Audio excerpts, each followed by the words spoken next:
Hi, everyone. I am Danalyn Swavey, Ocean Youth Outreach Assistant for the Commonwealth Blue Charter, and I am joined by the Secretary General of the Commonwealth, the Right Honourable Patricia Scotland. Today, we are going to have a little chat surrounding International Women's Day. Hi, SG. How are you doing? I'm really well and good to see you, Dana. I'm glad to see that you're coming from my region, the Caribbean, and good Jamaica.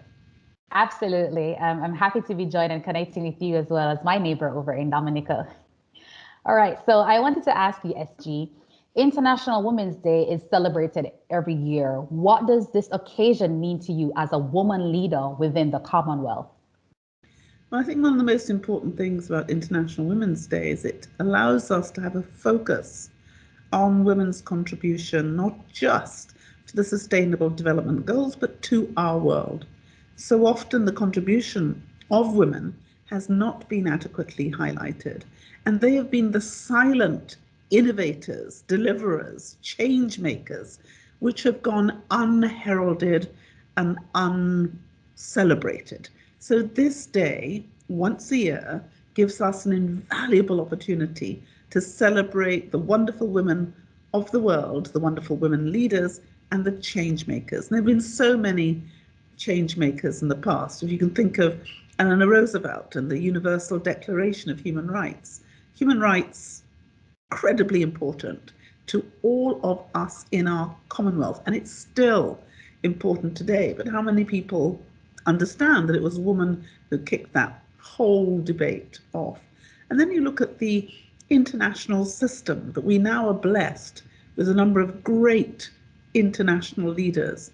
But if you look at those coming from our Commonwealth, you have Ngozi as head of the World Trade Organization, but you've got Amina Mohammed as Deputy Secretary General of the UN. But look at the things, we've got Pamela Coke Hamilton at ITC, but we have the great Mia Mottley, elected for the second time with total mandate from all 30 areas in Barbados. And what about Jacinda Ardern and Sheikh Hasina? All of these fantastic women making a contribution and changing the world. And it's been quite extraordinary to see the peacemakers in our world and to see that many of those peacemakers, their faces have been female. So it's an opportunity for us to reflect, for us to celebrate, and for us to really understand that in order for our world to be the safe place we need it to be, then women have to join our good men, shoulder to shoulder, 50-50, to be and to deliver that change. As the full impact of the COVID-19 pandemic emerges, we've seen that there is an increasing need to support women's empowerment more than ever before. How can we avoid being diverted from this priority by the other competing demands during these times of crisis?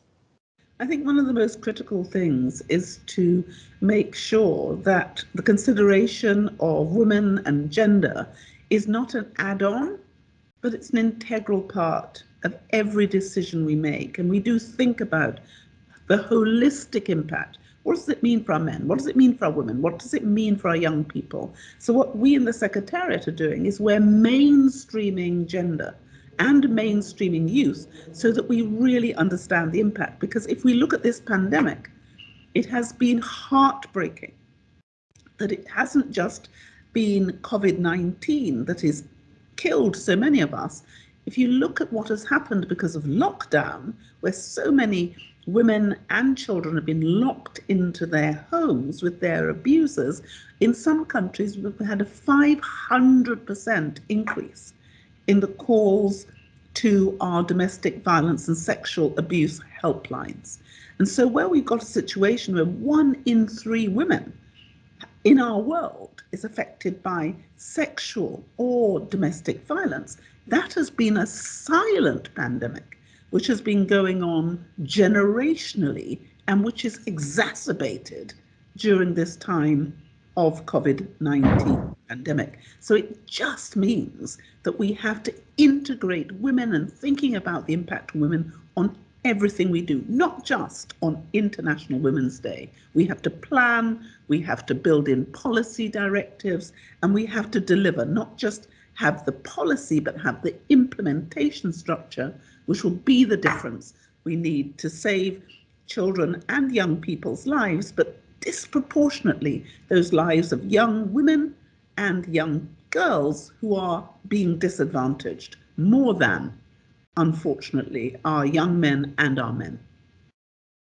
Thank you, SG, for bringing that to the fore. The silent pandemic is something that, ironically, it resonates loudly with all of us across all the regions within the Commonwealth. And then we're very happy that the Commonwealth is making concerted effort to acknowledge and to address this very critical and serious challenge. What are your reflections on this year's theme, and what are your words of advice for women and girls wanting to break the blue bias when tackling ocean issues? Well, I think just to say that unfortunately, this area isn't materially different from all those other areas. So we have to look with an acute lens, just as we've come together to say with Commonwealth Says No More on domestic violence and sexual violence, and we are asking everyone to buy in together to implement what works. It's the same sort of spirit that we have to bring to our Blue Charter. You know that the action groups in our Commonwealth focused on the Blue Charter are bringing the specificity that's needed to bring about radical change so that we can meet the commitments that we have all made on our ocean and development. But that is not going to be possible unless we engage women to the fore. We've been talking about 50-50, but if you look at how many ocean scientists we have, how many people involved in the fishes industry, we have women. But why are our women not continuing to go to the highest level? It is not because of want of talent. So this mainstreaming that we in the Commonwealth have insisted upon is going to be featured right the way through everything that we're doing on oceans. We cannot let our big blue ocean states down, and we have to make sure that women are at the heart of what we are going to commit to do for our blue economy. It will make sense. If we don't engage our women, we have no realistic chance of succeeding. And you know, we in the Commonwealth, our 2.5 billion of us, have made a commitment for gender equality. It was made in 2018 when our leaders came together to say that we wouldn't leave anyone behind, but most importantly, we needed our women to be with all of the men 50-50. So I'm looking forward to this period of not just developing the things that work, but cutting out all those things that don't work, all those things that are barriers to women's full engagement. So we need everyone in this conversation. We need to be shouting out the good stuff, the things that will facilitate, but we've also got to be calling out those things which are unacceptable barriers to equality, to change, and empowerment of our women in the blue economy and in the blue ocean states as well. And that's exactly why we say we are breaking the blue bias. Not every day I get to interview the Secretary General of the Commonwealth. So just to get to know you a little bit better, I wanted to ease the tempo a bit and now move to some rapid fire questions that you can answer in a word or a few words, SG. Are you ready? Let's try. All right. You are an inspiration to many women among the Commonwealth and across the world. Who is your inspiration or role model among the current or past leaders, and why?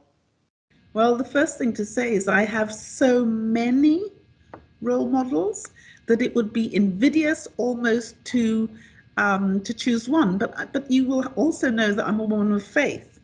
So for me, the first woman I would have is, of course, Mother Mary, because she was faithful and dynamic, and she led the world. So for me, as a woman of faith, it would be her. But, you know, if you look at the leaders, we've had so many brilliant leaders right the way across our history. And I quite often think of Rosa Parks as my real exemplar of a woman. People talk about Martin Luther King, and he is one of my huge heroes. And they talk about Martin Luther King walking, but he walked with Rosa Parks. Mm-hmm. Rosa Parks didn't walk with him. She was the one who said, I'm not going to put up with this. And if they want to discriminate against me and I pay my ticket just like anybody else, I'm going to walk. And she walked, and because she walked, the southern states of America walked with her. And we had a whole movement that swept across the northern states and the southern states of America, but it went also to South Africa with apartheid. So I often think that Rosa Parks is my ideal woman, someone who everybody underestimates, doesn't think that she can rock the world. Well, she did. And she did. All right. So SG, thanks for that. I know you're a powerful woman, but if you could have a superpower, what would it be? My superpower would be to remove violence from the world. Because if you look at the dysfunction in our families, it quite often comes from disrespect and violence. If you look at the damage that we cause to each other across the world in terms of world wars, it comes from violence. So if I had a superpower, I would suck every violent element from every human being, and maybe then we'd have peace. Thank you so much for that encouragement, SG. And thank you so much for this interview. It was very inspiring listening to you. And I'm certain that everyone else who gets to hear our conversation will also be touched and motivated to continue to blaze a trail and break the bias and break the blue bias in the Commonwealth space and even beyond. It's lovely to speak to you. God bless.